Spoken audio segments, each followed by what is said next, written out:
Ampere Interrupting Capacity, or AIC, is the maximum amount of current that a protective device, like a fuse or circuit breaker, can safely interrupt. This rating is important because if the AIC of a protective device is exceeded, it may not be able to clear fault effectively, which could result in potential fire or electrical hazards. Fuses have AIC ratings just like circuit breakers. The AIC rating of a fuse indicates the maximum amount of current that it can interrupt safely. When selecting a fuse, it is important to ensure that its AIC rating is equal to or greater than the available fault current at the point of installation. The AIC rating of panels in a building can vary depending on the electrical distribution system and the location of the panel in the system. Typically, the AIC rating decreases as you move farther away from the main panel. This is because the available fault current decreases as the distance from the main power source increases. Consider an example where an 800 amps MLO panel is fed from an 800 amps fuse disconnect in the main panel. The AIC rating of the MLO panel should be equal to or greater than the AIC rating of the fuse disconnect. Always consult the manufacturer's specifications for the AIC ratings of the specific equipment being used. It is not recommended to simply copy the AIC ratings of other branch panels in the building. The AIC rating should be determined based on the specific electrical conditions at the point of installation, including the available fault current and the location of the panel in the distribution system. To properly determine the correct AIC rating, consider these factors. Firstly, determine the available fault current at the point of installation. This requires a short circuit study, often performed by a qualified electrical engineer.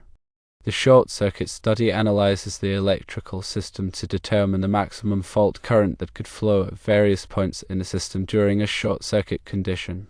Secondly, select protective devices with AIC ratings equal to or greater than the available fault current.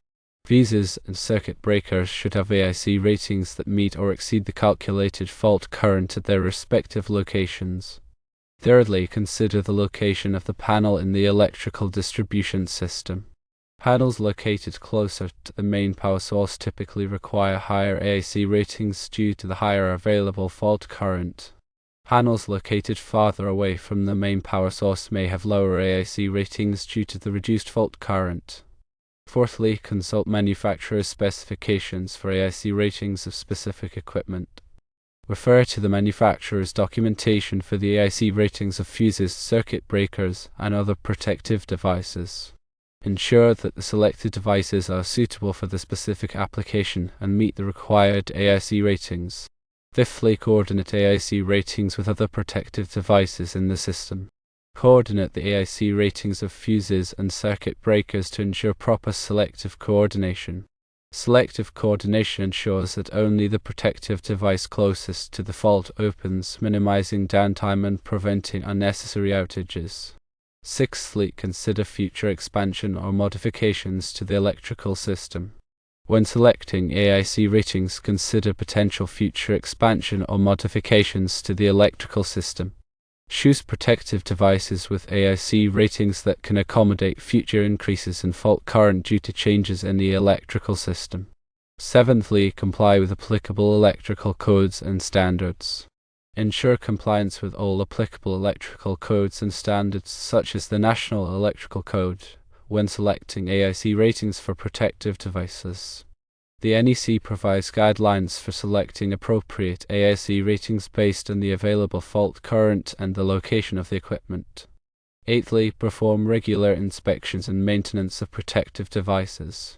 Regularly inspect and maintain fuses and circuit breakers to ensure that they are in proper working condition and can effectively interrupt fault currents.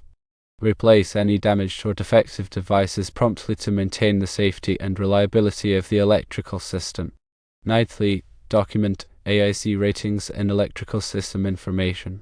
Maintain accurate documentation of AIC ratings, fault current calculations, and electrical system information. This documentation is essential for future reference, troubleshooting, and maintenance of the electrical system. Tenthly, seek assistance from qualified electrical professionals. If you are unsure about selecting appropriate AIC ratings or performing short circuit studies, seek assistance from qualified electrical professionals. Electrical engineers and contractors can provide valuable expertise and guidance to ensure the safety and reliability of your electrical system. Remember that AIC ratings are important for ensuring the safety and reliability of electrical systems. When selecting protective devices, it is crucial to consider the AIC rating of the device and the available fault current at the point of installation.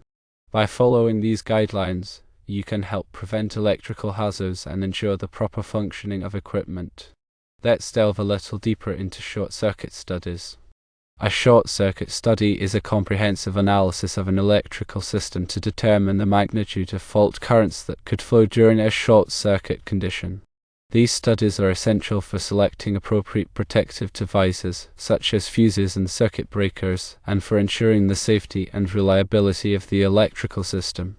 The primary goal of a short circuit study is to calculate the maximum fault current that could occur at various points in the electrical system.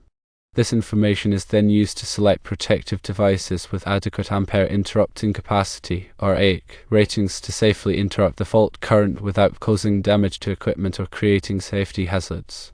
Firstly, data collection is required to perform a short circuit study. Gather detailed information about the electrical system, including single-line diagrams, equipment specifications, conductor sizes and lengths, transformer impedances, and utility source characteristics.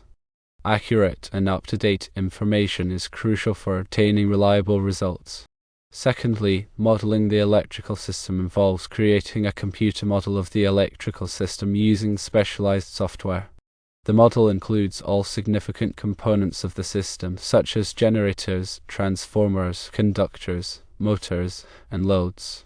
The software simulates the behavior of the electrical system under various fault conditions. Thirdly, fault analysis is performed by simulating short-circuit faults at various locations in the electrical system. The software calculates the fault current at each location, taking into account the impedance of the system components and the characteristics of the fault. The fault analysis typically considers three-phase faults, single line-to-ground faults, line-to-line faults, and double line-to-ground faults. Fourthly, protective device coordination involves evaluating the coordination of protective devices such as fuses and circuit breakers to ensure that they operate selectively during fault conditions. Selective coordination means that only the protective device closest to the fault opens, minimizing the extent of the outage and preventing unnecessary tripping of upstream devices. Fifthly, a short circuit study report summarizes the results of the analysis, including the calculated fault currents at various locations, the recommended AIC ratings for protective devices, and any coordination issues that need to be addressed. The report provides valuable information for selecting and coordinating protective devices and for ensuring the safety and reliability of the electrical system. Now, let's get into the different types of faults that can occur in an electrical system. Firstly, there are three-phase faults. A three-phase fault involves a short circuit between all three phases of a three-phase system. This type of fault typically results in the highest fault current magnitude and is the most severe type of fault.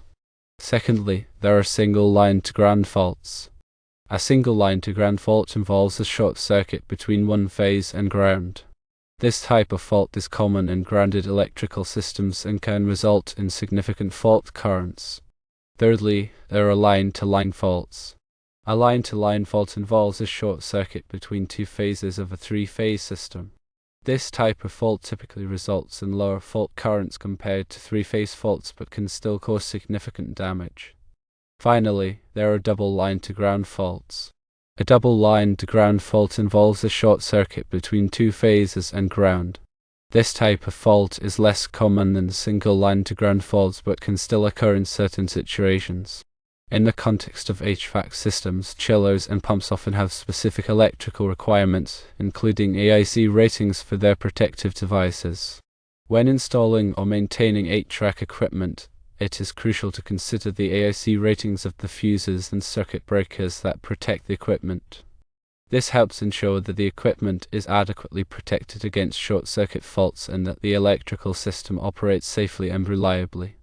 In an existing building, finding extra space in the main panel board for new HVAC equipment can be challenging. In such cases, it may be necessary to install a subpanel like the 800 amps MLO panel in the example to provide additional circuit capacity. When installing a subpanel, it is important to ensure that the AIC rating of the subpanel is adequate for the available fault current at its location.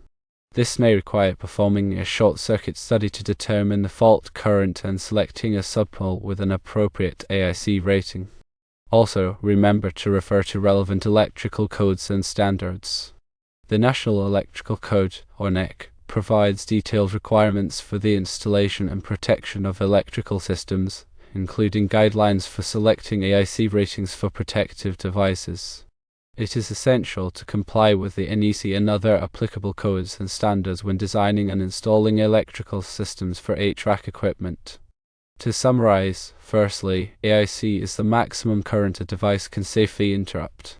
Secondly, fuses, like breakers, have AIC ratings. Thirdly, AIC ratings generally decrease further from the main panel. Fourthly, never simply copy AIC ratings from other panels. Fifthly, calculate fault current and select devices accordingly. Sixthly, short circuit studies help determine fault current levels. Seventhly, different fault types affect current magnitude. Eighthly, 8-track equipment requires specific AIC considerations. Ninthly, subpanels might be necessary for extra capacity. Tenthly, always adhere to the National Electrical Code, or NEC, guidelines. By understanding and applying these principles, you can ensure the safety and reliability of electrical systems and HVAC applications.